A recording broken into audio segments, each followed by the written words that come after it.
एक और बार आप सबों का तहे दिल से परमेश्वर में धन्यवाद देना चाहता हूँ इस दिन के लिए जो परमेश्वर ने मेरी जिंदगी में दिया। और मैं विश्वास करता हूँ आज हम मिलकर जब परमेश्वर के वचन को सुनेंगे, परमेश्वर की बड़ी आशीष आपकी मेरी जिंदगी के ऊपर हम लोग देखने पाएंगे। आज प्रभु के जन पास्टर पीजी वर्गीस को यहाँ पर प्रचार करना था अंकल को, लेकिन किसी खास कमिटमेंट के कारण वे पहुंच नहीं पाए और इस समय वे रास्ते में हैं। और जैसे ही वो पहुंचेंगे उन्होंने कहा है कि वे निश्चय जुड़ेंगे। और आज मुझे सौभाग्य मिला और मुझे उनकी ओर से अनुमति मिली कि आज आपके मध्य में परमेश्वर के वचन को कुछ समय में आपके साथ बांटने वाला हो सकूं। और मैं विश्वास करता हूं आज जब हम मिलकर जब परमेश्वर के वचन को कुछ देर मनन करेंगे, परमेश्वर की आशीष आपकी जिंदगी के ऊपर बने रहने पाएगी। मैं विश्वास करता हूं आज का संदेश हम सबके लिए और जितने लोग आज जुड़े हैं आप सबों के लिए आज का संदेश आशीष का कारण होगा। और काफी दिन पहले परमेश्वर ने एक वचन मेरे मन के भीतर डाला और मैं विश्वास करता हूं जब हम मिलकर इस वचन को मनन करेंगे ये हमारे लिए आशीष का कारण होगा। और मैं ये भी विश्वास करता हूं कि आपने निश्चय जो कहानी आज मैं आपके साथ बांटने जा रहा हूं, इस कहानी को आपने पढ़ा होगा, सुना होगा, और ना केवल सुना होगा वरन किसी ना किसी तरीके से आपने इस कहानी को औरों के साथ भी बांटा होगा। आज के मनन का भाग हमने लिया है मत्ती रचित सुसमाचार अध्याय 14, मैथ्यू चैप्टर 14, उसकी 22 आयत से लेकर आगे की तरफ वर्स 22 ऑनवर्ड्स। मैथ्यू 14 22 ऑनवर्ड्स मैं आपके लिए हिंदी में पढ़ूंगा। लिखा है, तब उसने तुरंत अपने चेलों को नाव पर चढ़ने के लिए विवश किया कि उससे पहले पार चले जाए जब वो लोगों को विदा करे। और वह लोगों को विदा करके प्रार्थना करने को पहाड़ पर अकेला चला गया। और जब सांझ को वह अकेला था तो उस समय नाव झील के बीच लहरों से डगमगा रही थी क्योंकि हवा सामने की थी। और तब यीशु ने रात के चौथे पहर झील पर चलते हुए उनके पास आया। चेले उसको झील पर चलते हुए देखकर घबरा गए और कहने लगे ये तो भूत है, और डर के मारे चिल्लाने लगे। और तब यीशु ने उन तुरंत उनसे बातें की, कहा ढाढ़स बांधो, मैं हूं, डरो मत। आइए प्रार्थना करें। प्रभु जी हम धन्यवाद देते हैं आज आपके पावन नाम से। प्रभु जब आज हम मिलकर आपकी उपस्थिति में आते हैं, हमारी आपसे प्रार्थना है कि प्रभु आज के वचन के द्वारा आप हमसे बात करें, हमारे विश्वास को बढ़ाइए, आपकी ओर देखने के हमारे नजरिए को बदलिए। प्रभु जी अगले कुछ देर जब हम मिलकर आपके वचन से मनन करें, स्वर्ग का परमेश्वर हम सबकी जिंदगियों के ऊपर अपनी आशीष को ढेलने पाए। प्रभु जी मेरी भाषा को सरल कर ताकि हर व्यक्ति तक इस संदेश को मैं पहुंचा सकूं। प्रार्थना सुनने के लिए धन्यवाद, यीशु मसीह के नाम से मांगते हैं, आमीन आमीन आमीन। मैं विश्वास करता हूं जैसे मैंने शुरू में कहा कि आपने जरूर इस कहानी को पढ़ा होगा, नहीं पढ़ा है तो कम से कम सुना होगा, और अगर पढ़ा भी है तो कहीं ना कहीं आपने जरूर इस कहानी को अपने प्रियजनों के साथ बांटा होगा। कहानी है प्रभु यीशु मसीह अपने चेलों से कहते हैं नाव में बैठकर उस तरफ तुम चलो। और फिर वचन में लिखा गया जब चेले जाते हैं नाव उनकी डगमगा रही है, और फिर हम देखते हैं प्रभु यीशु मसीह पानी पर चलते हुए अपने चेलों से मिलने के लिए आता है। हम जानते हैं चेले घबराए हुए हैं, चेले बहुत अधिक डरे हुए हैं, और तब प्रभु यीशु मसीह आकर अपने चेलों को बचा लेते हैं। और फिर कुछ देर के बाद हम देखते हैं कि पतरस भी कहता है कि यदि प्रभु तू गए तो मुझे भी आज्ञा दे ताकि मैं भी पानी पर चल सकूं। और हम देखते हैं पतरस पानी पर चलता गए। प्रभु यीशु मसीह के बाद बाइबल के भीतर हम देखते हैं वो भी पहला इंसान बना जो पानी के ऊपर चलता है, डूबने लगता है, प्रभु अपने हाथ को बढ़ाकर पतरस को थाम लेते हैं। सो ये कहानी है, इसका सार है। और मैं विश्वास करता हूं जैसे मैंने कहा आपने जरूर इस कहानी को सुना होगा या पढ़ा होगा, लेकिन कुछ बातें परमेश्वर ने कुछ दिन पहले मेरे मन के भीतर डाली जिनको मैं आपके साथ बांटना चाहता हूं। लिखा गया उसने, आइए हम मिलकर देखें 14 अध्याय उसकी 22 आयत। लिखा गया उसने तुरंत अपने चेलों को नाव पर चढ़ने के लिए विवश किया कि उससे पहले पार को चले जाएं। काफी साल पहले मुझे मौका मिला इजराइल जाने के लिए, परमेश्वर के दास पास्टर पीजी वर्गीस साहब के साथ मैं वहां पर गया। और मुझे मौका मिला पानी के ऊपर चलने के लिए। मैं नहीं चला लेकिन मैं तो नाव में बैठा हुआ था और हम लोग आगे की तरफ बढ़े गए, और वो तमाम कहानियों को मैं स्मरण कर नहीं पाया जो कुछ इजराइल में घटी थी। ध्यान से सुनिए, लिखा गया उसने अपने चेलों को नाव पर चढ़ने के लिए विवश किया। विवश करने का मतलब यह है कि कंपेल्ड, उसने जोर डाला, अपने चेलों से कहा कि तुम क्या करो, नाव पर चढ़ जाओ। हिंदी में वहां पर विवश करके शब्द इस्तेमाल किया गया है। इसका मतलब यह था उसके चेले कहीं ना कहीं पर नाव में चढ़कर जाने के लिए तैयार नहीं है, और प्रभु उनको, दूसरे शब्दों में कहा जाए, प्रभु उनको धक्का देकर कह रहे हैं तुम जाओ। क्या कारण है, वो क्यों नहीं जाना चाहते? और वो कारण ये है, हम देखते हैं उसी दिन की एक घटना है, अध्याय 14 उसकी 13 पद से लेकर लिखा गया।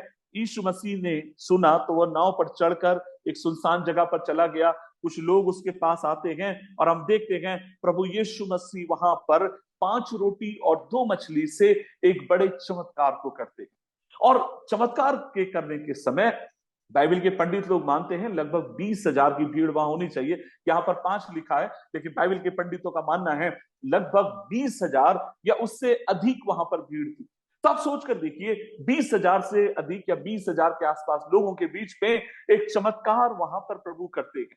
और चमत्कार करने के बाद आप सोचिए चेलों की मानसिकता क्या होगी, क्योंकि जब रोटियां बांटी जा रही थी तो चेलों का भी बड़ा योगदान था। उन्होंने उठा उठाकर रोटियां वहां पर दी हैं, और हम देखते हैं वे प्रभु के संग हैं, और चारों तरफ लोग तारीफ कर रहे हैं, लोग प्रभु की स्तुति कर रहे हैं, और हो सकता है कुछ लोग चेलों का हाथ मिलाकर भी उनका भी धन्यवाद दे रहे हों। और हम देखते हैं कहीं ना कहीं चेले भी जब उनको धन्यवाद दिया जा रहा है उसमें बड़े आनंदित हैं, उसमें बड़े मग्न हैं। और प्रभु इस बात को देख लेते हैं, ढांप लेते हैं, और तब प्रभु अपने चेलों से कहते हैं सुनो, तुम लोग एक काम करो, नाव पर चढ़कर उस तरफ चलो। चेलों ने कहा होगा प्रभु हम भीड़ को विदा करना चाहते हैं, हम भीड़ को विदा कर कर हम चले जाएंगे। और तब प्रभु कहते हैं नहीं, तुम्हें भीड़ को विदा करने की जरूरत नहीं है, मैं भीड़ को विदा करूंगा। तुम्हारा काम यह है, नाव में बैठो, उस तरफ चलो। प्रभु हमसे क्या समझाना चाहते हैं?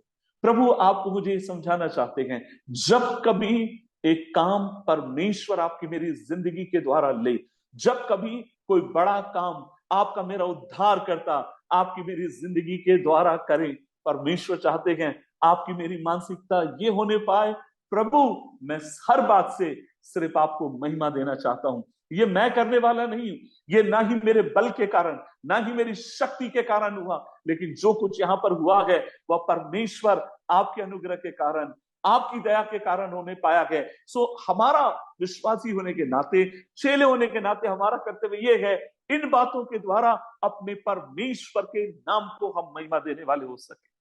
हम तो अयोग्य दास हैं, हम तो कमजोर थे, लेकिन उसने अपने पुत्र को भेजकर आपको मुझे बचाया, आपके ऊपर मेरे ऊपर अनुग्रह किया। इसलिए जब कभी वो एक बड़ा काम करे, जब कभी आपकी मेरी जिंदगी को प्रभु इस्तेमाल करे, आइए हम अपने आप को और दीन करें, नम्र करें, और हर बात से महिमा अपने प्रभु को हम देने पाए।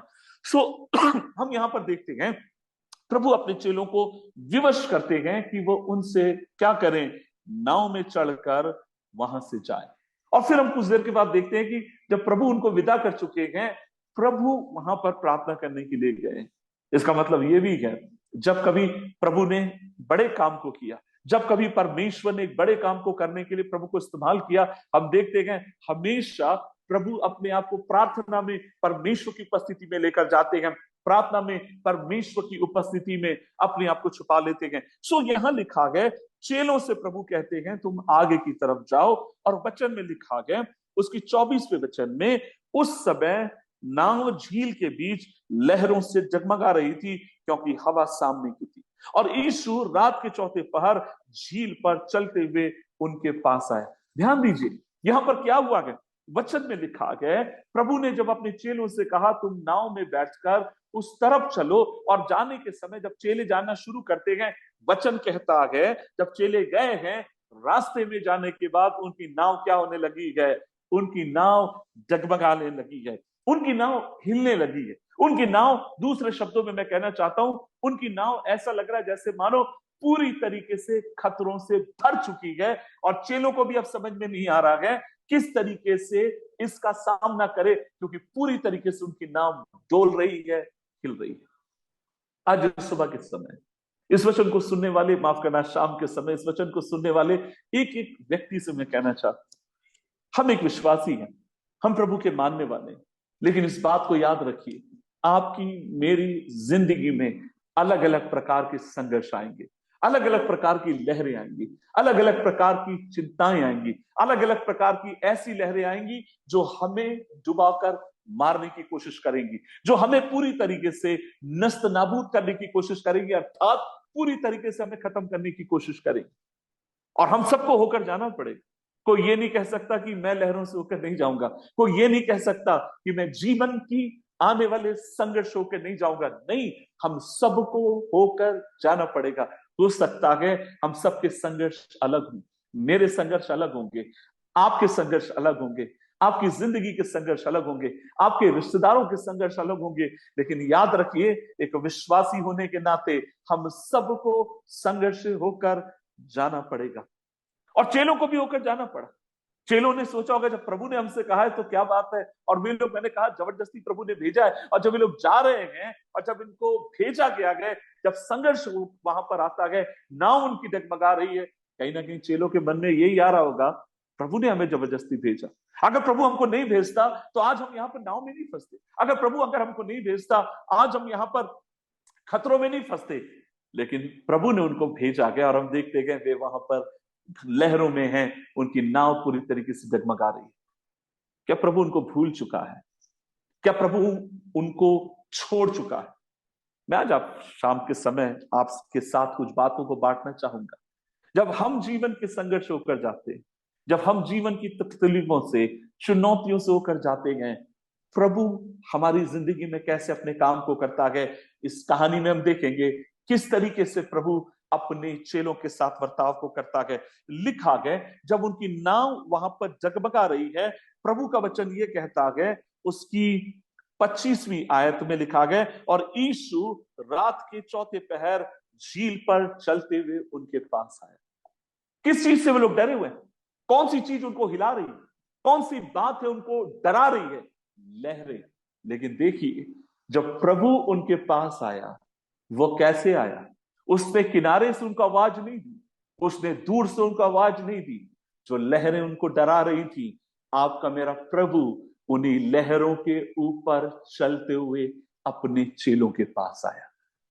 इसका मतलब यह है, कई बार जीवन में जो चीज हमें डराती है, जो चीज हमें घबराती है, जो चीज हमें भीतर से तोड़ने की कोशिश करती है, कई बार उन्हीं चीजों को प्रभु एक माध्यम बनाकर आपकी मेरी जिंदगी तक वो पहुंचता है। उन्हीं चीजों को माध्यम बनाकर, चेलों का डर क्या गया, चेलों की घबराहट क्या गए? लहरें। और कुछ देर के बाद हम देखते गए, उन्हीं लहरों के ऊपर आपका मेरा प्रभु चलते हुए उनके पास आता गया। जब प्रभु उनके पास आया, कौन से समय प्रभु उनके पास आया? जैसे हमने पढ़ा, वहां पर लिखा गया, परमेश्वर का वचन कहता है, जब वो उनके पास आया, चौथे पहर आया। जब मैं देख रहा था चौथे पहर का मतलब क्या था, तो लगभग 3 और 6 बजे के बीच की बात होगी। हो सकता है 4 और 5 बजे की बात समय की बात हो। और हम देख रहे हैं प्रभु उस समय उनको क्या करने के लिए आ रहा है? बचाने के लिए आ रहा है, उनके पास आ रहा है। देखिए, पहली चीज मैं देखता हूं और वो ये है, प्रभु जब उनके पास आया है, वो कौन सा समय था? वो पूरी तरीके से अंधकार का समय था। चेलों ने भी उम्मीद छोड़ दी हुई। शाम के समय हो सकता है प्रभु ने उनसे कहा जाओ, और चेले भी मेहनत कर रहे हैं, तकलीफ कर रहे हैं, आगे की तरफ बढ़ने की कोशिश कर रहे हैं। और हवा उनको जब बढ़ने नहीं दे रही है, हवा उनको जब आगे की तरफ जाने नहीं दे रही है, हम देखते हैं चेले भी हिम्मत हार चुके हैं। चेले भी कहीं ना कहीं अपनी हिम्मत को हार रहे हैं। लेकिन ऐसे समय, मैंने जैसे कहा, जो चीज उनको डरा रही थी, हमारा प्रभु उसी पर सवार होकर उनको बचाने के लिए आता है। और जब प्रभु उनके पास आया, कब आया? प्रभु उनके पास तब आया जब पूरी तरीके से वहां पर अंधकार था। जब पूरी तरीके से वहां पर हम देखते हैं, उनको आशा की कोई किरण नजर नहीं आ रही है, कोई भी रोशनी उनको दिखाई नहीं दे रही है, उस समय हमारा प्रभु उनकी जिंदगी में आता है। आज इस वचन को सुनने वाले एक एक मेरे भाई और बहनों में आपसे कहना चाहता हूं, जैसे मैंने आपसे कहा, मुझे नहीं मालूम आपके संघर्ष आज क्या है, मुझे नहीं मालूम आपकी जिंदगी के कौन से आप ऐसे दौर से होकर जा रहे हैं, कौन से अंधकार के दौर से होकर जा रहे हैं।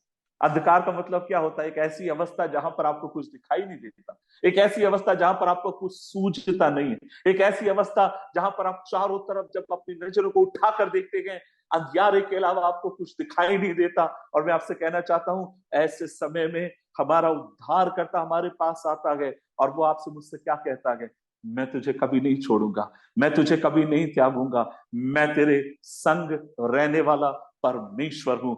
अंधकार की अवस्था में जब उनकी नावें डगमगा रही हैं, आपका मेरा उद्धार करता वहां पर उनको बचाने के लिए आता गया। मैं वहां पर ये भी देख रहा था, ये समय वो समय था जब वहां पर क्या हो गया है, वो समय है जब इनकी नावें ऐसा लग रहा है जैसे डूबने पर है ना। मरकुस की किताब अध्याय 6 उसकी 48 पद में जब आप देखेंगे तो वहां पर आप देखेंगे कि वे लोग बहुत परिश्रम कर रहे थे, वे लोग बहुत अच्छा कोशिश में थे। और हम देख रहे हैं चेलों को भी कहीं ना कहीं ये लगा कि उम्मीद खत्म हो गई, चेलों को भी ये लगा अब हम आगे की तरफ जा ही नहीं पाएंगे, चेलों को भी लग रहा है आगे की तरफ हम बढ़ ही नहीं पाएंगे। और हम देखते हैं जब वो ये सोच ही रहे थे, उस समय आपका मेरा प्रभु उनके पास आता है। जब उन्हें लगा ये पूरी तरीके से खत्म हो गया, जब उन्हें लगा पूरी तरीके से ये तबाह हो गए। देखिए एक चीज मैं आपसे कहना चाहता हूं, प्रभु हमें अंधकार से कई बार लेकर जाएंगे, तूफानों से लेकर जाएंगे, लेकिन एक चीज की वो निश्चय हमसे गारंटी देंगे और वो ये है, वो आपकी मेरी जिंदगी को कभी तबाह होने नहीं देंगे, वो आपकी मेरी जिंदगी को कभी खत्म होने नहीं देंगे, वो आपकी मेरी जिंदगी को कभी भी टूटने नहीं देंगे। हमें लगेगा खत्म हो गया, हम आशा छोड़ देंगे, लेकिन मैं आपसे कहूं जब हम प्रभु की दृष्टि से चीजों को देखते हैं हम कभी भी आशा छोड़ेंगे नहीं। हमें पता है हमारा प्रभु हमें बचाने के लिए विश्वास योग्य परमेश्वर है। मेरी जिंदगी में बहुत बड़ा एक समय, ऐसा समय आया जब मुझे लगा कि मैं खत्म हो जाऊं, मुझे लगा पूरी तरीके से जैसे मानो चीजें खत्म हो गई। मुझे आज भी अच्छे से याद है 2011 की बात है, परमेश्वर ने हमें दूसरा बेटा आशीष के रूप में दिया। और जब वो माँ की गर्भ में था उस समय से ही जब मैं डॉक्टर के पास अपनी पत्नी को ले गया उन बच्चे का सोनोग्राफी कराने के लिए, और तब डॉक्टर ने मेरे से कहा कि मिस्टर सागर ये जो आपका बच्चा है, ये बच्चा जब पैदा होगा थोड़ा क्रिटिकल केस होगा, क्योंकि जो माँ की नाड़ी से जो बच्चा जुड़ा है इसके हाथ में घूमी है, इसके गर्दन में घूमी हुई है, और हमें ऐसा डाउट होता है जैसे बच्चा माँ के पेट में सांस नहीं ले पा रहा। मैंने कहा ठीक है डॉक्टर, और हम इस बात के लिए लगातार प्रार्थना करते रहे। और डॉक्टर ने बोला कि जब आप, लेडी डॉक्टर थी, उन्होंने कहा जब आपको लगे कि कोई मूवमेंट नहीं हो रहा है आप बिल्कुल लेट मत करिएगा, अपनी पत्नी को तुरंत आप अस्पताल लेकर आइएगा। लगभग 7 महीने हो चुके थे। एक शाम के समय की बात है, मेरी पत्नी कहती है मुझे कुछ समझ में नहीं आ रहा, घबराहट हो रही है, कोई मूवमेंट नहीं हो रही है। मैं तुरंत प्रार्थना करके उनको मोटरसाइकिल पर बैठाकर डॉक्टर के पास ले गया, और डॉक्टर ने मेरे से कहा मिस्टर सागर इनका ऑपरेशन करना होगा। और उस समय मेरे पास कोई पैसा मेरे हाथ में नहीं था, लगभग 8-10 हजार के आसपास मेरे पास रुपए थे। उन्होंने कहा आपको कुछ पैसे जमा करना होगा। मैंने कहा ठीक है, वहां पर मैं 8 हजार रुपए वहां पर जमा करता हूँ। और मेरी पत्नी को ऑपरेशन थिएटर के अंदर ले जाया गया, और कुछ देर के बाद डॉक्टर एक बच्चे को लेकर आती है, प्यारे से बच्चे को, और उन्होंने कहा कि आपको बधाई हो, आपको बेटा हुआ। और मैं बहुत खुश था, मैं परमेश्वर का धन्यवाद दे रहा था, और मैं बच्चे को हाथ में लेकर था। और मेरे कुछ लोगों के वहां पर फोन आए, कुछ मेरे मित्रों ने, शुभचिंतकों ने मुझे फोन किया, बधाइयां दी। और थोड़ी देर के बाद जब मैं देख रहा हूं मेरे बच्चे का जो चेहरा है वो धीरे धीरे बदलने लगा, उसका चेहरा नीला पड़ रहा है। मैं तुरंत डॉक्टर को दौड़कर मैंने आवाज दी, मैंने कहा डॉक्टर साहब ऐसा नहीं लग रहा बच्चे का चेहरा बदल रहा है। और तब डॉक्टर ने मेरे से कहा मिस्टर सागर आपके बच्चे को, जैसे मैंने कहा था, सांस लेने की दिक्कत है और ये प्रॉपर सांस नहीं ले पा रहा है, इसलिए आपको एक काम करना पड़ेगा, आपके बेटे को वेंटिलेटर के ऊपर रखना होगा। मैं वहां पर 10 हजार रुपए मेरे पास थे, 8 जमा कर चुका हूं, मात्र 2 हजार रुपए मेरे पास है। रात के समय में, उस समय मैं कानपुर शहर में था, रात के समय में मैं सरकारी अस्पताल में गया, हेलट करके एक अस्पताल है, वहां पर जब मैं पहुंचा तब मालूम पड़ा वहां बिल्कुल जगह नहीं है। उन्होंने मेरे से बोला, वहां की कुछ नर्सों ने सलाह दी आप सरकारी के भरोसे मत रहिए, इसको प्राइवेट में आप जल्दी लेकर जाइए आपके बच्चे को, तब चीजें ठीक हो जाएंगी। मैंने कहा ठीक है, मैं वहां पर तुरंत मैं प्राइवेट की तरफ भागा। और मैं आपसे कहना चाहता हूँ मेरे पास मात्र 2 हजार रुपए है। मैं जब वहां पर गया प्राइवेट में, तब उन्होंने कानपुर में केएमसी मेडिकल, वो है कानपुर मेडिकल सेंटर, उन्होंने कहा मिस्टर सागर आप यहाँ पर अपने बच्चों को एडमिट कराएंगे, लेकिन एक दिन का वेंटिलेटर का खर्चा 12 से 15 हजार रुपए मान के चलिए। मैंने कहा ठीक है मैं देख लूंगा। मैं वहां पर 200-2 हजार रुपए जमा करता हूँ, मेरे ख्याल से 300-400 रुपए कुछ और ऊपर थे। मैं अपने एम्बुलेंस में गया, अपने बेटे को लेकर आता हूँ, अस्पताल में मैं एडमिट करता हूँ, और तब तक मैं परमेश्वर का धन्यवाद देता हूँ। और काफी मेरे मित्रों ने और कई लोगों ने परमेश्वर में मेरी सहायता करी, और कुछ पैसा मैं वहां पर जमा कर चुका था। मुझे आज भी अच्छे से याद है, 4 दिन के बाद मेरे पास रिसेप्शन से फोन आता है, और उन्होंने मुझसे कहा मिस्टर सागर आपके बच्चे का जो बिल होता है 4 दिन का, उसका बिल है 40 हजार रुपए। मैंने कहा ठीक है, और उन्होंने मेरे से बोला आपको देना पड़ेगा। और कुछ पैसे मैं दे चुका था, पर उन्होंने मेरे से बोला आप अगर बच्चे का बराबर पैसा नहीं दे पाएंगे तो किसी और अस्पताल में आप शिफ्ट कर लीजिए। मैं बहुत डर गया। 4 दिन तक मैं घर नहीं गया था। उस शाम के समय मैं अपने घर जाता हूँ ताकि कपड़े बदलूं और नहा धोकर मैं फिर आ सकूं। और मुझे याद है मैं घर जाता हूँ, उस समय मेरी माँ वहां पर थी, हम लोग मिलकर प्रार्थना करते गए और मैं वापिस आ रहा था अस्पताल की तरफ। और जब आते समय एक आवाज मेरे कान के भीतर आती है और आवाज ये थी, किशोर देख लेना, तेरा बेटा बिना दवाई के मर जाएगा। और वो आवाज इतनी मजबूती के साथ बढ़ने लगी, मैं आपसे कह सकता हूं जैसे ऐसा लग रहा था जैसे मानो कोई मेरे कान की दोनों तरफ नगाड़े बजा रहा हो और उन नगाड़ों में एक आवाज आ रही है, तेरा बेटा बिना दवाई के मर जाएगा, तेरा बेटा बिना दवाई के मर जाएगा। और मेरे पास उतने पैसे भी नहीं, और मैं लगातार मैं अपनी कोशिश कर रहा हूं उस आवाज को अवॉइड करने के लिए, लेकिन वो आवाज बार बार कहती है तेरा बेटा बिना दवाई के मर जाएगा। गुमटी नंबर 5 करके एक जगह है कानपुर में, वहीं पर रेलवे क्रॉसिंग है, वहीं पर मैं अपने मोटरसाइकिल को रोकता हूँ, का हेलमेट पे पहना हुआ था और मुझे अभी भी याद है मैं वहां पर फूट फूट के रोने लगा क्योंकि वो आवाज मुझे बहुत परेशान कर रही है। और मैं आपसे कहना चाहता हूँ वह दिन मेरी जिंदगी का सबसे अंधकार भरा दिन था जहां पर वो आवाज मेरे कान के भीतर आती। लगभग 1 घंटा करीब मैं वहां पर रोया हूंगा, मुझे कुछ भी समझ में नहीं आ रहा है। लेकिन जब मैं बहुत रो चुका, मैंने अपने आंसुओं को पोंछा और मैंने इस तरीके से प्रार्थना की, मैं अपनी आंखें पर्वत की ओर लगाऊंगा। मुझे पता है मेरी सहायता इंसान की तरफ से नहीं आती, मेरी सहायता परमेश्वर की तरफ से आती है। अजीजों, मैं कहना चाहूंगा वो रात, वो शाम का समय मेरी जिंदगी का सबसे एक अंधकार का समय था।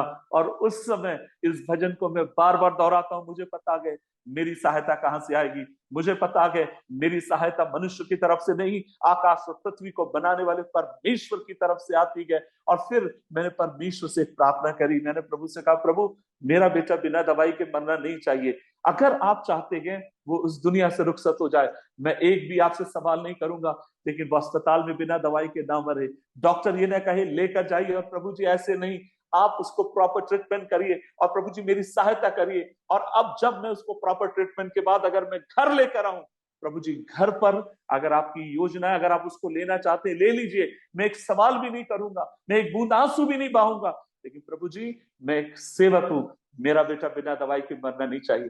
और मैं आपसे कहना चाहता हूं 4 दिन का बिल 40,000 था। 7 दिन के बाद मुझे रिसेप्शन से फोन आता है और कहते हैं, मिस्टर सागर आपके बेटे को आप यहां से डिस्चार्ज करा सकते हैं। और तब मेरा मन मेरे से कहता गया 4 दिन का बिल 40,000, 7 दिन का 70 होना चाहिए। और उस समय तक लगभग मैं 25,000 रुपए वहां पर जमा कर चुका था। और मुझे याद है जब मैं रिसेप्शन काउंटर पर जाता हूँ बिल बनाने के लिए ताकि अपने बेटे को डिस्चार्ज करा सकूं, मैंने उनसे बोला आप बिल बना दीजिए। और जब उन्होंने बिल बनाकर मेरे हाथ में दिया, मेरे पैरों के नीचे से जमीन खिसक गई। मैं उस बिल को देखकर मैंने कहा आपने ये मेरा ही बिल बनाया है क्या?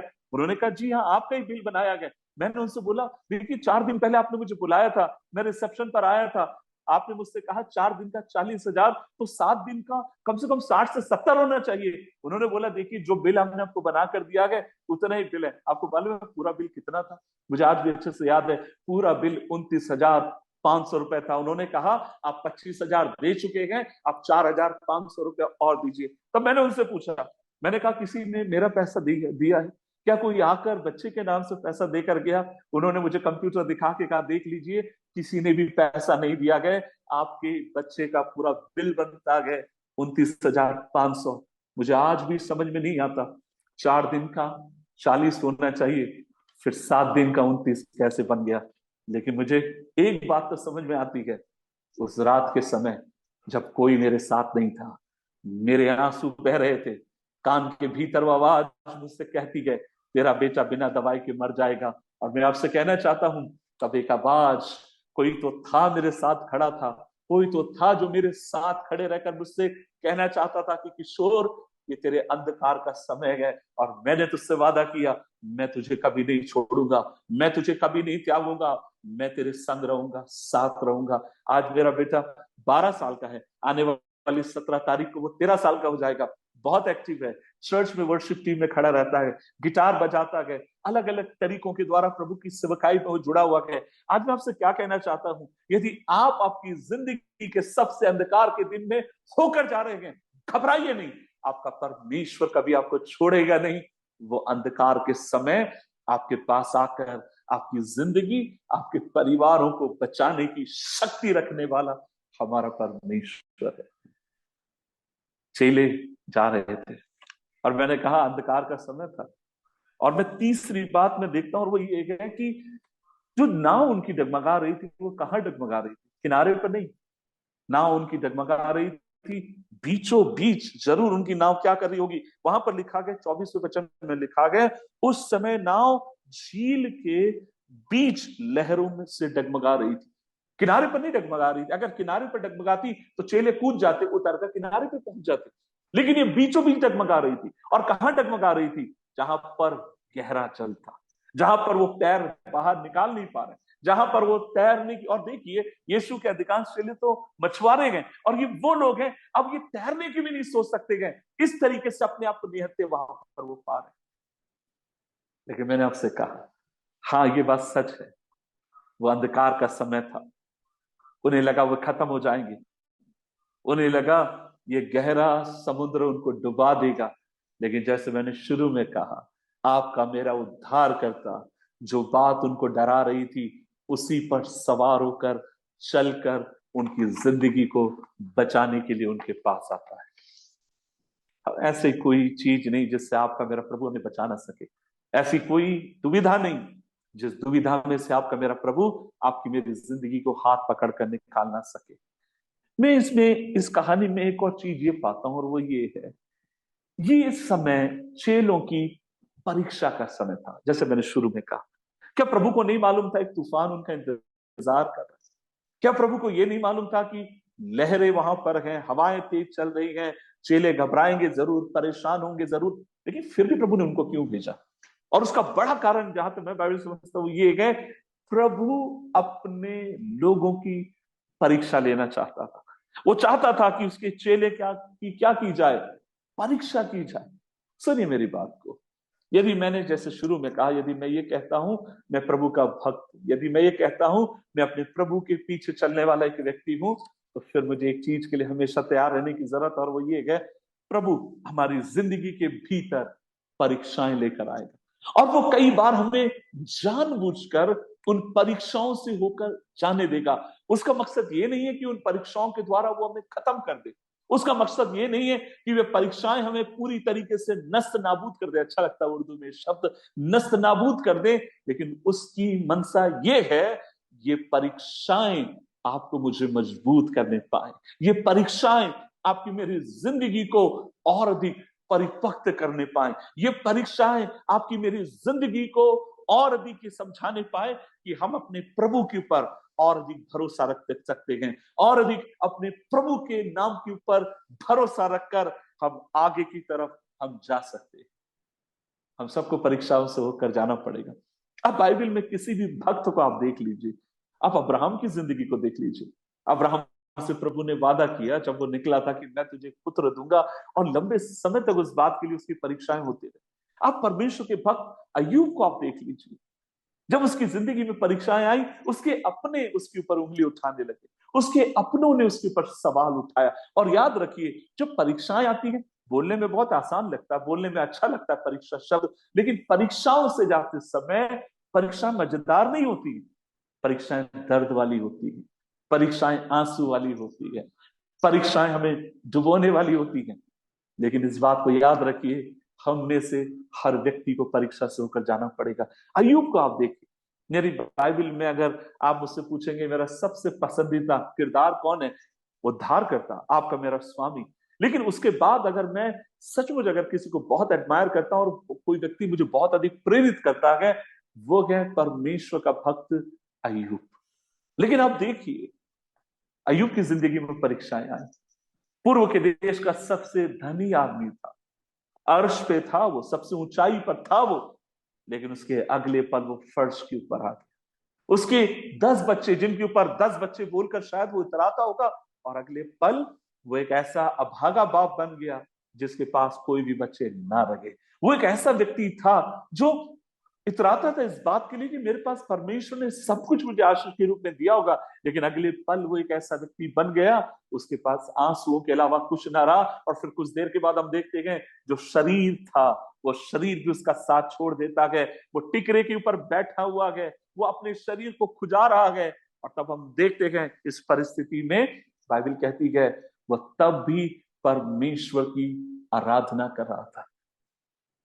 बोलना अच्छा लगता है, अय्यूब के 10 बच्चे मर गए और वो परमेश्वर की आराधना कर रहा था, उसने सब कुछ लुट गया, तब भी परमेश्वर की आराधना कर रहा था। आप सोच कर देखिए कभी उसके दर्द को, मैंने कई बार समय बिताने की कोशिश करी ताकि उसके दर्द को थोड़ा बहुत समझ सकूं। आप सोच कर देखिए, हमारे बच्चे हैं, हम कभी उनके बारे में गलत नहीं सोच सकते हैं, लेकिन आप सोचिए एक व्यक्ति जिसके 10 बच्चे मर जाते हैं, उसकी मानसिक दशा क्या हो। उसकी पत्नी आकर उससे कहती तू अब भी परमेश्वर की इबादत करता, मर जा। अब सोचिए एक माँ के दिल के ऊपर क्या बीत रही। कई बार लोग कहते हैं उसकी पत्नी में शैतान आ गया, उसकी पत्नी ने बोला होगा नहीं, आप मानवीय तरीके से उसको समझने के लिए कोशिश करिए उसके दिमाग पर क्या बीत रही। लेकिन फिर भी अय्यूब परमेश्वर की आराधना क्यों करने पाए, क्या कारण था। एक बात मैं आपसे कहना चाहता हूं, अय्यूब आराधना को भली भांति समझता था। What is the meaning of worship. Ayyub इस बात को जानता था, आराधना भावना नहीं है। अगर आराधना भावनाएं हैं तो एक व्यक्ति जिसके 10 बच्चे मर गए, पूरा बर्बाद हो गया है, उसकी भावना कभी उसको सपोर्ट कर ही नहीं सकती इबादत करने के लिए ऐसे समय। लेकिन अय्यूब इस बात को समझ गया, आराधना भावना नहीं है, वास्तविक आराधना मेरी जिंदगी का निर्णय है। सुख हो चाहे दुख हो, मैं हर पल अपने परमेश्वर की आराधना करने पाऊंगा। सुख की अवस्था हो, दुख की अवस्था हो, आंसुओं की अवस्था हो, मेरी जिंदगी का निर्णय यह है, मैं हर पल अपने परमेश्वर के साथ विश्वास योग्य बनकर आगे की तरफ जाने पाऊंगा।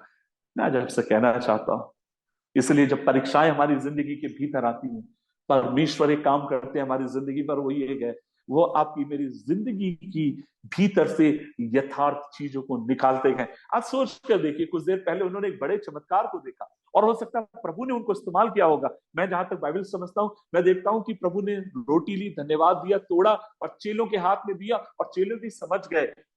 धन्यवाद देने से, स्वर्ग की तरफ देखने से परमेश्वर अद्भुत काम करके रोटियों को बढ़ाता है। और मैं भी सोचता हूं चेलों ने भी धन्यवाद दिया होगा, रोटी तोड़ी होगी और तोड़ तोड़ कर देते चले गए। सो ना केवल प्रभु वहां चमत्कार कर रहे हैं, वरन अपने चेलों को भी इस चमत्कार में शामिल करके इस्तेमाल कर रहे हैं। लेकिन देखिए उसके अगले पल जब एक परीक्षा की जिंदगी में आई, क्या हो गया। उनकी परीक्षाओं ने उनको घबरा दिया, उनकी परीक्षाओं ने उनको पूरी तरीके से डुबा दिया। लेकिन मैं एक बात आपसे ये भी कहना चाहता हूं जो मुझे समझ में आती है, और वो ये है, हम कितनी भी परीक्षाओं से होकर जाएं, याद रखिए परमेश्वर 2 चीज हमारे साथ करते हैं उन परीक्षाओं में। पहली बात, इन परीक्षाओं के मध्य में प्रभु हमें अपनी शांति से भरते हैं। प्रभु कभी अपनी शांति हमसे अलग नहीं करते हैं। और आप सोच के देखिए, आपको प्रभु की शांति की जरूरत कब है। क्या उस समय जब आपके पास सब कुछ है, क्या उस समय जब आप जिंदगी के सबसे ऊंचे मुकाम पर होकर जा रहे हैं, या आप सबसे अधिक प्रभु की शांति उस समय महसूस करते हैं जब आप भंवर से होकर जा रहे हैं और आपको लग रहा है ये भंवर आपको डुबाने वाला है। कब आपको प्रभु की शांति की जरूरत है? उस समय जब आप जिंदगी के सबसे बड़े भंवर से होकर जाते हैं और प्रभु हमसे वादा करता है, ऐसे समय वो अपनी शांति आपकी मेरी जिंदगी के ऊपर देने वाला परमेश्वर है। याद रखिए, उसकी शांति आपको मुझे ताकत देती है, उसकी शांति आपको मुझे तसल्ली देती है, उसकी शांति आपको मुझे तकलीफ के समय ये कहती है डरना नहीं, मैं अपनी शांति देकर तुम्हें आगे की तरफ लेकर जाने वाला मैं तुम्हारा परमेश्वर हूं। प्रभु की शांति। मुझे अच्छा लगता है कुछ गवाहियों को देना। 5 साल की उम्र में मैंने अपने पिता को खो दिया। मुझे अभी भी याद है, हमारा जीवन बहुत अधिक संघर्ष से भरा था। मेरी माँ ने और मेरी बहन ने बहुत संघर्ष के साथ हमको पाला। मुझे याद है जब मैं कक्षा 10वीं में पढ़ता था, मेरा सरकारी स्कूल से मुझे पैंट मिला और एक दिन वो पैंट फट गया। रास्ते में मैं अपने भाई के साथ स्कूल जा रहा था और पैंट फट गया। फटने के बाद मुझे बहुत शर्म आई। मैंने अपने भाई से बोला, उसका नाम अनूप है, मैंने कहा अनूप तू स्कूल जा, मैं स्कूल नहीं जाऊंगा, मेरा पैंट फट गया। मैं घर पे दौड़ कर आया, मेरी माँ ने बोला तू स्कूल नहीं गया। मैंने कहा माँ मेरा पैंट फट गया। माँ ने बोला एक काम कर तू दे दे, और वो एक तरफ से सिलती है दूसरी तरफ से फट जाता है। मम्मी ने बोला किशोर एक काम कर, तू बाजार में पूछ कर आना कितने रुपए कीमत है। और मेरे को याद है सिलेटी कलर का पैंट था, मैं बाजार जाता हूँ, पूछ कर आया 50 रुपए। मैंने माँ से कहा, माँ मुझे 50 रुपए दे दो, मैं नया पैंट लूंगा। आप विश्वास नहीं कर सकते, माँ मेरी पड़ोसियों के घर में गई, रिश्तेदारों के घर में गई, 50 रुपए किसी ने नहीं दिए। वो दिन मेरी जिंदगी का आखिरी दिन था। उसके बाद मैंने कभी स्कूल का चेहरा नहीं देखा। 2017 में मैंने 10th के एग्जाम लिखे गए, पढ़ाई करके लिखे गए। और जो कुछ लोग कानपुर के यहाँ पर जुड़े हैं, वो लोग इस बात को जानते गए, पढ़ाई करके लिखे गए, एग्जाम देकर लिखे गए, और प्रभु ने मेरी सहायता करी। फर्स्ट डिवीजन से मैं पास होने पाया, 12वीं में फर्स्ट डिवीजन से पास होने पाया। इस समय मैं बीए फाइनल ईयर का स्टूडेंट हूँ, और अगले साल परमेश्वर की अगर कृपा रही तो मैं जरूर ग्रेजुएट हो जाऊंगा। लेकिन मैं क्या कहना चाहता हूँ, वो समय बहुत संघर्ष का समय था, और पढ़ नहीं पाया। लगता था खत्म हो जाएंगे, लगता था इसी तरीके से हम बर्बाद हो जाएंगे, लगता था मिट जाएंगे। और मुझे अभी भी याद है, इन सब दौर के समय मेरी माँ भी कई बार मरने की कोशिश कर चुकी थी। लेकिन एक दिन किसी ने उसको प्रभु के बारे में बताया, एक दिन किसी ने उससे प्रभु की शांति के बारे में बताया, एक दिन किसी ने उसको एक मीटिंग में आह्वान दिया, कहा आप हमारे घर पर आई। माँ ने पूछा क्या होगा, बोला नहीं आज पास्टर जी आएंगे, आपके लिए प्रार्थना की जाएगी। और वो पहली बार डरती हुई, सिसकती हुई एक घर में जाती है, घर के कोने में बैठी हुई थी। उस दिन पास्टर जी का संदेश था, सब छोड़ सकते हैं, यीशु कभी नहीं छोड़ेगा, सब त्याग सकते हैं, यीशु कभी नहीं त्यागेगा, यीशु गरीब कंगाल अनाथ विधवाओं का परमेश्वर है। और जैसी पास्टर जी ने विधवा शब्द कहा, वो वचन आके मेरी माँ की जिंदगी में लगता है, और उस रात वो अपनी जिंदगी को प्रभु के हाथ में देती है। और मैं आपसे कहना चाहता हूं, जब गई थी वो अकेले, लेकिन जब वो लौट कर आई, प्रभु की शांति, प्रभु की तसल्ली से वो भरी हुई थी। और मैं आज आपसे क्या कहना चाहता हूं, जीवन में संघर्ष आएंगे, जीवन में चुनौतियां आएंगी, परीक्षाओं का दौर आएगा, लेकिन परमेश्वर अपनी शांति आपको मुझे देगा। अपनी शांति से वो आपको मेरी जिंदगी को भरेगा, अपनी दैवीय शांति आपकी मेरी जिंदगी के ऊपर वो देगा। और वो शांति हमें, हमारे लिए काफी है, हमें आगे की तरफ बढ़ाने के लिए। और ना केवल वो शांति देगा, वरन वो वहां पर एक और काम करता, और वो ये है, जब उनकी नाव जगमगा रही थी, प्रभु खुद चलकर आया। और पता दूसरा काम प्रभु ने क्या किया, प्रभु ने 27वें वचन में लिखा गया, तब यीशु ने तुरंत उनसे बात की, कहा ढाढ़स बांधो, मैं हूं, डरो मत। ढाढ़स बांधो, मैं हूं, डरो मत।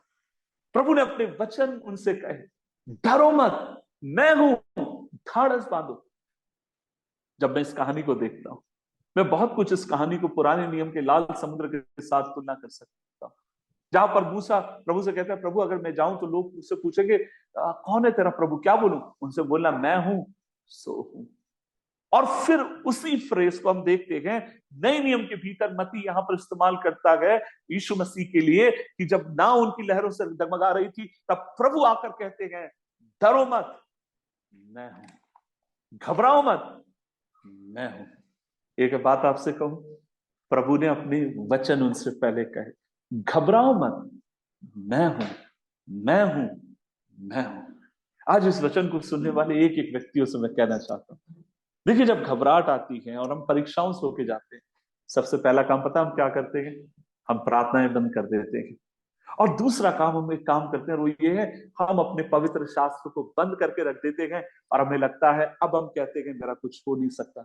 नहीं, हमें उत्तर मिलेगा प्रार्थना में, हमें जवाब मिलेगा परमेश्वर के वचन को पढ़ने के द्वारा, हमें जवाब मिलेगा प्रभु के वचन में। और हमें क्या करना चाहिए, जब जीवन में परीक्षाएं आते समय आप एक काम करिए, और वो ये है, प्रभु के वचन से मत भागिए, प्रभु के वचन के पास भाग कर आइए। संगति से मत भागिए, संगति के पास भाग कर आइए। आप कहेंगे पास्टर जी मुझे समझ में नहीं आ रहा, कोई बात नहीं, संगति में बने रहिए। पास्टर जी मैं वचन पढ़ रही हूं, मेरे को समझ में नहीं आ रहा, कोई बात नहीं, आप वचन पढ़ते रहिए, पढ़ते रहिए, क्योंकि वचन की सामर्थ्य आपकी मेरी जिंदगी में काफी है।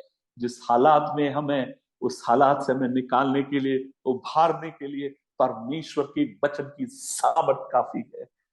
उसने अपने चेलों की परीक्षाएं ली, उसने कहा तुम जाओ। वो पहले से जानता था, तूफान इनके इंतजार में गए, आंधी इनके इंतजार में गए, चुनौतियां इनके इंतजार में गए, लेकिन याद रखो इन सब के बीच में मेरी शांति मैं तुम्हें देता हूं। याद रखो इन सब के बीच में मैं अपने वचन को तुम्हें देता हूं। उस वचन को थाम लो, और वचन क्या है, मैं हूं, डरो मत, मैं हूं, डरो मत। आज रात यहाँ बैठे हुए मेरी माओ, मेरे भाई बहनों से और मेरे सपाटी मित्र जितने हैं प्रभु के सेवक हैं, एक एक बात मैं आपसे कहना चाहता हूं, और वो ये है, प्रभु का वचन आज हमसे कहता है, डरो मत, डरो मत, मैं तुम्हारे साथ हूं, मैं तुम्हें कभी नहीं छोड़ूंगा, मैं तुम्हें कभी धोखा नहीं दूंगा, मैं तुम्हें कभी रास्ते में छोड़कर जाऊंगा नहीं, वरन मैं तुम्हारे संग संग रहने वाला तुम्हारा जिंदा परमेश्वर हूं। उसने पुकार कर कहा, मैं हूं, मैं हूं, डरो मत, मैं हूं, डरो मत, मैं हूं, डरो मत। आइए आज रात के समय उस वचन पर हम विश्वास करें। मैं आप फिर कहना चाहता हूं, देखिए मैं एक चीज शायद मैं इस बात को कह सकता हूं, और वो ये कि मैं नागपुर शहर में बड़ा पला, वहां पर पैदा हुआ, और उत्तर भारत में लंबे समय से मैं प्रभु की सेवकाई कर रहा हूँ। एक चीज जो मैं पाता हूँ वो ये कि उत्तर भारत में मुझे लगता है जो सबसे बड़ी चुनौती आज हम सबके लिए बनी, और वो ये कि हम बहुत कम बाइबल पढ़ते हैं, बहुत कम वचन प्रभु के बाइबल के साथ हम समय बिताते हैं। अच्छी बात है, बहुत सारे चमत्कारों के बारे में सुनते हैं, हम अलग अलग संदेशों को सुनते हैं, बहुत अच्छी बात है, हमको सुनना चाहिए। लेकिन एक चीज आपसे कहूं, इनके साथ साथ हमें परमेश्वर के वचन के साथ व्यक्तिगत तौर से हमें समय बिताने की जरूरत है, और परमेश्वर से इन वचनों के द्वारा व्यक्तिगत तौर पर हमको सुनने की जरूरत है, जहां पर वो आपसे मुझसे हर परिस्थिति में पुकार कर कहता है, डरो मत, मैं तुम्हारे साथ हूं, मैं तुम्हारे साथ हूं। सो मैंने आपसे कहा, प्रभु जी इनकी नाव जब डगमगा रही थी, जो चीज उनको डरा रही थी, प्रभु उसी पर सवार होकर उनके पास आता है। दूसरी बात, यह चीज उनकी परीक्षा का समय था। तीसरी और आखिरी बात बोलकर अपनी बात को मैं विराम देना चाहूंगा, और वो ये है, देखिए ये जो तूफान उनकी जिंदगी में आया, ये जो आंधी उनकी जिंदगी में आई, ये जो परीक्षाएं उनकी जिंदगी में आई, वास्तव में प्रभु पता है क्या करना चाहते थे? उनकी इन परीक्षाओं को प्रभु एक बहुत बड़ी गवाही में बदलना चाहते थे। उनकी परीक्षाओं को आप सोच कर देखिए, हमें अच्छा लगता है। मैं कुछ दिन पहले, पिछले पिछले हफ्ते नहीं, अभी हाल में ही 3 दिन पहले मैं गया, कटरा गया, उन पहाड़ों पर गया जिन पहाड़ों पर परमेश्वर के भक्त पास्टर पीजी वर्गीस गए। और मैं आपसे कहना चाहता हूं, कल्पना के परे है, कल्पना के बाहर है। 50 साल पहले, 55 साल पहले कैसे एक व्यक्ति इतने पहाड़ों पर चढ़कर, जहां पर आज भी आप गाड़ियों से जाएंगे तो आपका कलेजा निकलकर बाहर आ जाएगा, कल्पना के बाहर है कैसे एक व्यक्ति इतने संघर्ष के बीच में पहाड़ों पर गया। मैं कई पहाड़ों के ऊपर गया, मैं आपसे कहना चाहता हूं कल्पना के परे है, आपकी कलेजा निकलकर हाथ में आ जाएगा। How it can be possible, कैसे हो सकता है? हम उनकी गवाहियां सुनना अच्छा लगता है, लेकिन मैं आपसे कहूं, वे सब क्या थी? वे सब परीक्षाएं थी, वे सब चुनौतियां थी, और जिसमें वे विश्वास योग्य रहे, प्रभु के साथ ईमानदार रहे, और वे परीक्षाएं और वे चुनौती किस में बदल गई? उनकी जिंदगी की बड़ी गवाही में बदल गई।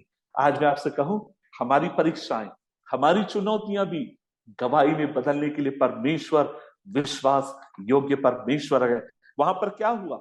वहां पर हम देखते हैं, जब उसकी 33वें वचन में लिखा गया, इस पर है ना, हम देखते हैं प्रभु वहां पर आते हैं, पतरस भी चलता है, प्रभु और पतरस नाव में अब आ चुके हैं, और हम देखें 33वें वचन में, इस पर उन्होंने जो नाव पर थे उसे दंडवत करके कहा, सचमुच तू परमेश्वर का पुत्र है। ये क्या कर रहे हैं? ये कुछ देर पहले लहरों में फंसे हुए थे, ये कुछ देर पहले परीक्षाओं में फंसे हुए थे। अब आप देखिए, इनकी जो परीक्षाएं थी वो उनकी गवाही में बदल गई, और ये क्या गवाही दे रहे हैं? हम इस बात को जान गए, तू सचमुच परमेश्वर का पुत्र है। हम इस बात को समझ गए, तू सचमुच परमेश्वर का पुत्र है। कब? जब उन्होंने उसकी सामर्थ को देखा और वो इस बात की गवाही देने लगे। क्यों? मैंने जैसे कहा, चुनौती हमारी जिंदगी में आती है, मेरे भाई मेरी बहन, यदि हम सब संघर्ष होकर जा रहे हैं, हमारा एक ही काम है, प्रभु की ओर देखते रहें, प्रभु की ओर ताकते रहें। आप उसमें मजबूती के साथ खड़े रहिए, मजबूती के साथ, ईमानदारी के साथ खड़े रहिए, प्रभु के ऊपर ईमान बनाकर खड़े रहिए, और आप धीरे धीरे देखने पाएंगे ये एक परीक्षाओं को प्रभु कैसे कैसे बड़ी बड़ी गवाहियों में बदलता है। आज रात के समय एक बात आपसे कहूं, मुझे नहीं मालूम, जैसे मैंने शुरू में कहा, कौन सी आप परीक्षा से होकर जा रहे हैं, कौन सी आप चुनौती से होकर जा रहे हैं, लेकिन एक बात आपसे जरूर कहूंगा, यदि आप प्रभु के नजर से उनको देखेंगे, वे परीक्षाएं नहीं है, वे एक बहुत बड़ी गवाहियों में बदलने वाली बातें आपकी जिंदगी में आप देख रहे हैं। एक बहुत बड़ी गवाहियों में बदलने वाली बातों को आपकी जिंदगी में आप होते हुए देखने जा रहे हैं। तो फिर हमारा कर्तव्य क्या है? हमारा एक ही काम है और वो ये है, आइए हम प्रभु के साथ ईमानदार रहें, प्रभु के साथ वफादार रहें, प्रभु के वचन के साथ ईमानदारी के साथ बने रहें और परमेश्वर की जो भलाइयां हैं उनको अपनी जिंदगी में हासिल करते हुए आगे की तरफ हम जाने पाए।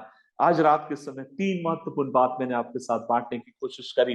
पहली महत्वपूर्ण बात यह है, जो तूफान उनको डरा रहा था, प्रभु उसी तूफान पर चलते हुए उनके पास आया।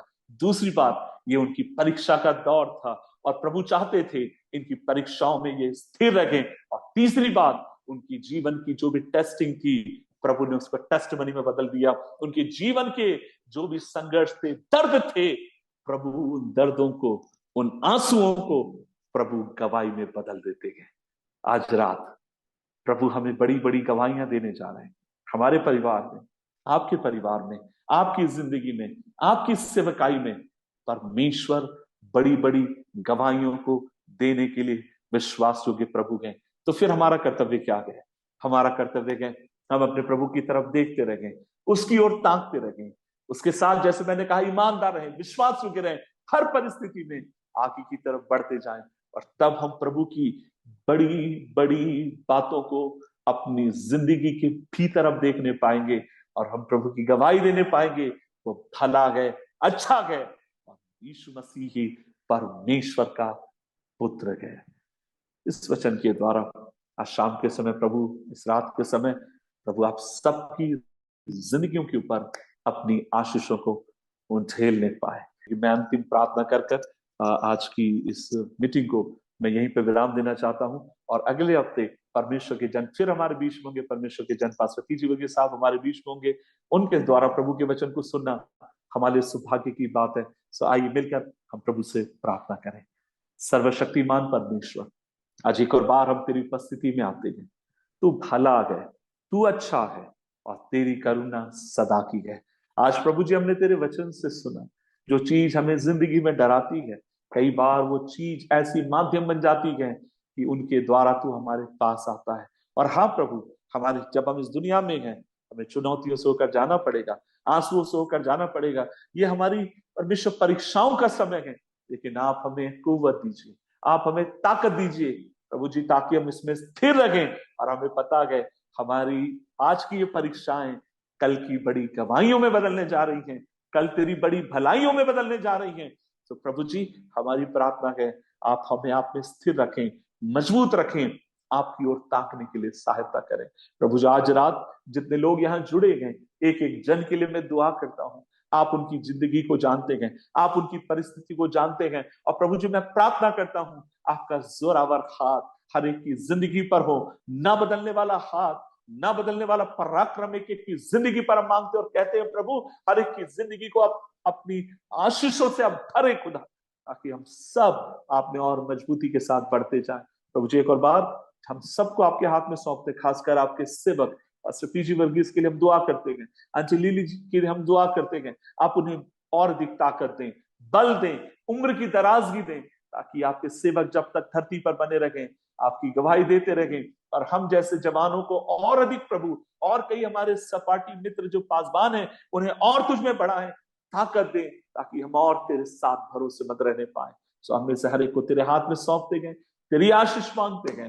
प्रार्थना सुनने के लिए धन्यवाद, यीशु मसीह के नाम में, आमीन, आमीन, आमीन। अब हमारे परमेश्वर का प्रेम, पुत्र यीशु मसीह का अनुग्रह, पवित्र आत्मा की संगति, सहभागिता हम सबों के साथ, आज सुनेंगे वचन के साथ, यहाँ उपस्थित हर एक जन के साथ हमेशा हमेशा होती रहे। और सब मिलकर कहेंगे आमीन, आमीन, आमीन। प्रभु आप सबों को बहुत बहुत आशीष दे। खुदा आपके संग रहे। अगले सप्ताह इसी दिन इसी समय हम सब मिलकर फिर परमेश्वर के जन के साथ मिलकर परमेश्वर के वचन को सुनेंगे। तब तक प्रभु आप सबों को आशीष दे।